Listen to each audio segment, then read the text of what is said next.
नमस्कार, स्वागत है आप सभी का रूबरू बिहार में। मैं हाजिर हूं बिहार की 20 बड़ी खबरों के साथ। तो चलिए खबरों की शुरुआत करते हैं। बिहार से शव यात्रा का वीडियो काफी वायरल हो रहा है, जिसमें लोग ऑर्केस्ट्रा के सामने नाचते हुए शमशान घाट जा रहे हैं। इस तरह की 2 वीडियो सामने आई है, एक गोपालगंज की, वहीं दूसरी छपरा की बताई जा रही है। हर कोई सोशल मीडिया पर इसे देखकर आश्चर्य कर रहा है। कांग्रेस के वरिष्ठ नेता सदानंद सिंह गंभीर हालत में अस्पताल में भर्ती हैं। इस बीच उनके बेटे राहुल गांधी और सोनिया गांधी पर ध्यान नहीं देने का आरोप लगाया है। साथ ही नीतीश कुमार को मदद के लिए धन्यवाद कहा है। जनसंख्या नियंत्रण कानून को लेकर नीतीश कुमार ने साफ कर दिया है कि बिहार में इसकी आवश्यकता नहीं है। उन्होंने इसके लिए प्रजनन दर घटने के लिए महिलाओं की शिक्षा पर जोर देने की बात कही। तेज प्रताप यादव ने फेसबुक लाइव में पत्रकारों से नाराज दिखे और साथ ही मानहानि का केस करने की भी बात की है। दरअसल पोस्टर से तेजस्वी की फोटो गायब रहने पर जो बहस छिड़ी, उस पर उन्होंने सफाई देते हुए कहा कि तेजस्वी मेरे अर्जुन है और लोग बेमतलब को इस बात को तूल दे रहे हैं। मुजफ्फरपुर में पुलिस की गुंडागर्दी का एक और नजारा देखने को मिला, जब रात में बाइक से 2 युवक जा रहे थे, जिनकी 4 पुलिस कर्मियों ने पिटाई कर दी है। वीडियो के वायरल होने के बाद से वरीय अधिकारी ने जांच के आदेश दे दिए हैं। कटिहार में अपराधियों की गोली से हाल ही में दिवंगत हुए शिवराज पासवान पर राजनीति शुरू हो गई है।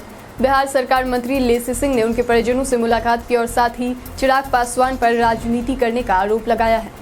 जातीय जनगणना पर लालू प्रसाद यादव का बड़ा बयान सामने आया है, जिसमें उन्होंने कहा कि 2021 जनगणना में जातियों की गणना नहीं होती है, तो बिहार के अलावा देश के सभी पिछड़े, अति पिछड़े के साथ दलित और अल्पसंख्यक भी गणना का बहिष्कार कर सकते हैं। भागलपुर NH30 पूरी तरह से धंस जाने के बाद यातायात अवरुद्ध हो गया है। इस पर भागलपुर विधायक अजीत शर्मा ने कहा कि कई वर्षों से ऐसी स्थिति बनी हुई है। पथ निर्माण मंत्री को जवाब देना चाहिए, काम नहीं हो रहा है तो पद से इस्तीफा दे दे। यही CM नीतीश का विकास है। सोन नदी पर पंजुका के पास पुल बनाया जाएगा, जिससे बिहार, झारखंड, उत्तर प्रदेश जुड़ जाएंगे।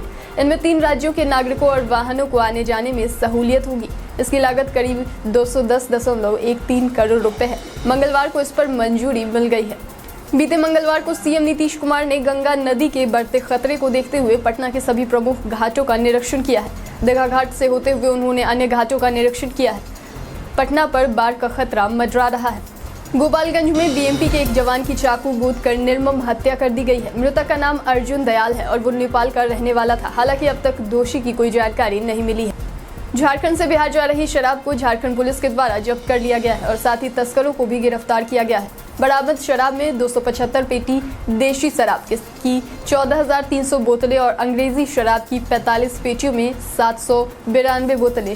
3 दिन से लापता सुदर्शन न्यूज के पत्रकार मनीष कुमार का शव पुलिस ने बरामद किया है। आशंका जताई जा रही है कि गलत रेत कर शव को फेंक दिया गया है। हालांकि पुलिस अभी मामले की पूरी छानबीन में जुटी हुई है। पश्चिम चंपारण के एक गांव में तेंदुए के दिखने से ग्रामीणों में हड़कंप मच गया है। उसने कई मवेशियों को अपना शिकार भी बनाया है। घटना की जानकारी वन विभाग को दे दी गई है। उसे घेरने की पूरी तैयारी है। ड्रोन कैमरा भी लगाया गया है और साथ ही ट्राइकुलाइजर भी मंगवाया गया है। जगदानंद सिंह को जीतन राम मांझी की पार्टी में शामिल होने के मिले ऑफर को लेकर राजद ने आईना दिखा दिया है।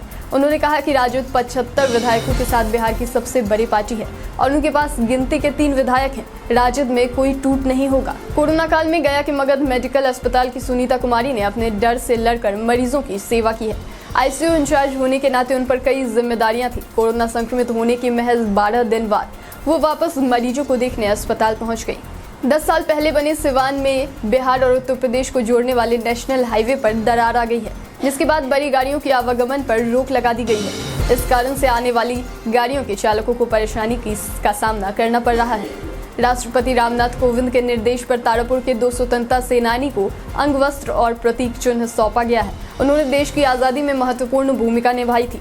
सम्मान पाकर स्वतंत्रता सेनानी की आंखें छलक आई हैं। इसके साथ ही कहा कि ये मेरा सम्मान नहीं बल्कि मेरे देश का है। ससुराल वालों की प्रताड़ना से तंग आकर पटना की एक महिला ने फांसी लगा ली है।